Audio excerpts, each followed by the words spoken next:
बिल्ली की कहानी, मिश्री का जादुई रोमांच। एक छोटे खूबसूरत गांव में एक नन्ही सफेद भूरी और बेहद नटखट बिल्ली रहती थी, मिश्री। उसका नाम मिश्री इसलिए पड़ा क्योंकि वह इतनी मीठी थी कि जिसे भी देखती उसकी आंखें खुद ब खुद चमक उठती। मिश्री पूरे गांव की लाडली थी। कभी वह किसी की गोद में जा बैठती, कभी बच्चों के पीछे पीछे भागती, तो कभी पेड़ों पर चढ़कर अपनी पूंछ हिलाती रहती। एक रात की अजीब आवाज। एक दिन रात को मिश्री ने खिड़की के बाहर से एक अजीब सी टुनटुन की आवाज सुनी। वह चौंकी। ये कौन है, उसने सोचा। धीरे धीरे पंजों पर चलते हुए वह बाहर निकली। चांदनी में उसे एक छोटा सा चमकीला नीला पत्थर दिखा, जो खुद ब खुद चमक रहा था। जादुई पत्थर का राज।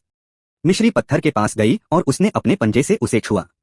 और जैसे ही उसने छुआ, फ्रू, एक हल्की चमक हुई और पत्थर से एक छोटी प्यारी परी बाहर आई।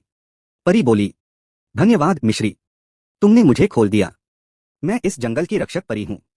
तुम बहुत बहादुर हो। मिश्री की आंखें गोल हो गईं। मियाओ, मतलब मैं जादू भी कर सकती हूँ? परी हंस पड़ी। हाँ, आज से तुम्हें एक दिन के लिए जादू मिलेगा, लेकिन इसका इस्तेमाल सिर्फ अच्छे कामों के लिए करना। जादुई दिन। अगली सुबह मिश्री ने अपने जादू से छोटे चूजों को उनकी मां तक पहुंचाया, एक घायल चिड़िया के पंख ठीक कर दिए और गांव के बच्चों का खोया हुआ खिलौना ढूंढ दिया।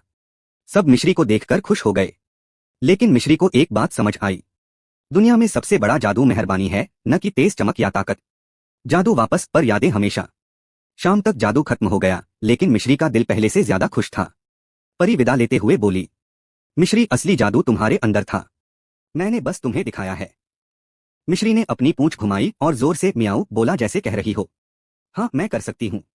और उस दिन के बाद से मिश्री पूरे गांव की हीरो बन गई।